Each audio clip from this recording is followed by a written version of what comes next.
नमस्कार दोस्तों, आप सुन रहे हैं सुरभि अग्रवाल जी की लिखी कहानी बिन तेरे हम तेरे का दूसरा और अंतिम भाग। इस कहानी में अब तक आपने सुना कि सुगंधा, जो कि एक हाउसवाइफ हैं और 15 साल से अपने परिवार में शादीशुदा जीवन व्यतीत कर रही हैं।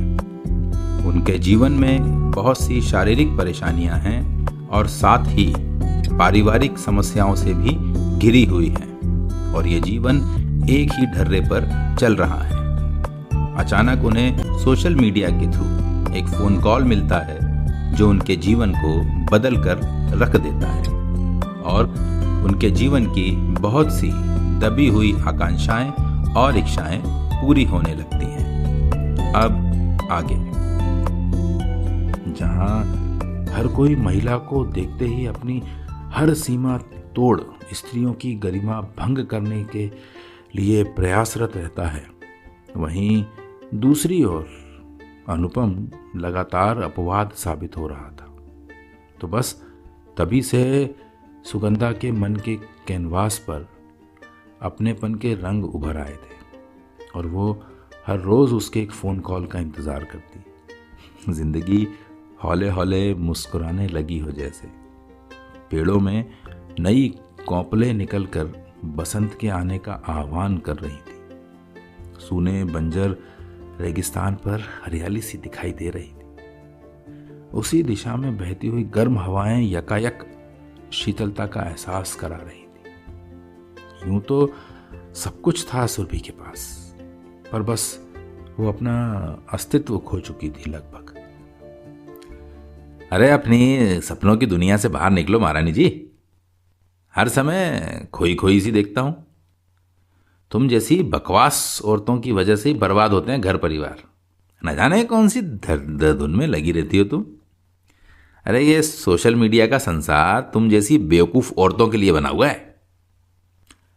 लगभग धिक्काते चिल्लाते हुए बोला सुमित यानी सुगंधा का पति।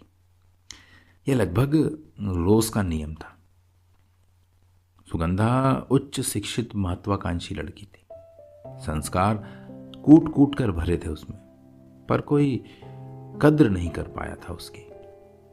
वो तो बस अपने में सीमित रहती थी, जैसे किसी कठोर कवच में खुद को समेट लिया।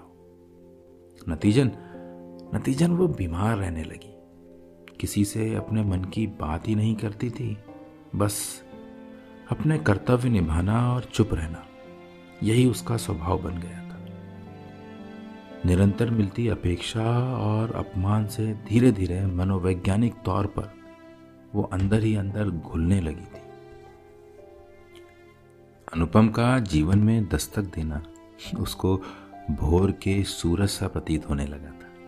दिव्या स्वप्न सा लगता था उसको जब वो हालचाल पूछ लेता, उसकी थोड़ी सी फिक्र कर लेना, उसके समस्त नारित्व गुणों का एहसास दिला देना उसको जीवन के करीब लिए जा रहा था। एक अनकही सी हिचक उसको अक्सर दूर कर देती थी अनुपम से, क्योंकि प्रेम के बीज मन में अंकुरित होने लगे थे।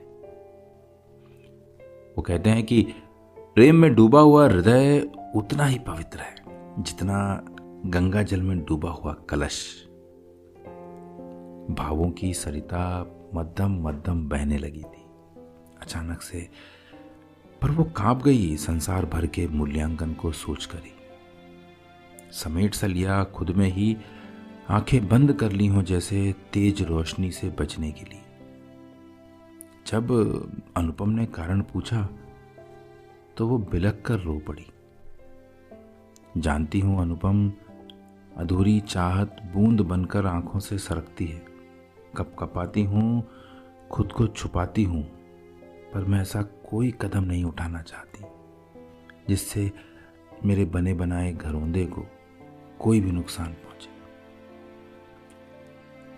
अनुपम बेहद समझदार और सुलझा हुआ व्यक्ति था। मनोदशा भांपते हुए उसने बोला, सुमी, जितना मुश्किल तुम्हारे लिए है ये सब, समान रूप से मैं भी भागीदार हूं, पर हर किसी के लिए ईश्वर ने किसी न किसी को रचा है। वो किस रूप में किस मोड़ पर मिल जाए कहा नहीं जा सकता। हमारा मिलना नियति है। सहर्ष स्वीकार करो अपने अस्तित्व और स्वयं को। मेरी तुमसे कोई अपेक्षा नहीं है। मैं सहारा नहीं वरन साथ देना चाहता हूं। हम दोनों दुनिया के उस क्षितिज की तरह हैं जहां धरा और आकाश मिलते होंगे, मेरी और तुम्हारी तरह बस। उसके ये शब्द जब सुगंधा की आंखों में गूंजे तो लगा कि हर लफ्ज में तेरे प्यार की खुशबू ढली है। ये सिलसिला है इश्क का जो तू मुझसे मिली है। जब से देखा है तुम्हें मत पूछो क्या पाया, इश्क कहूं तुम्हें या हमसाया। और बस दो अनजाने चल पड़े प्रेम के नगर में अपना एक छोटा सा घर बनाने। अनजान देश, अनजान पथिक और मंजिल, और बस फूट पड़ा एक प्रेम का अंकुर।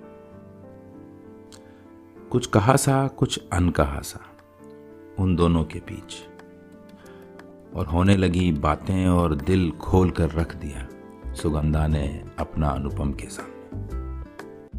रेडियो सेज 89.6 FM पर आपसे रूबरू है शो किस्से जिंदगी के विद नितिन राठौर। किस्से जो हौले से छू जाएं मन के हिस्से।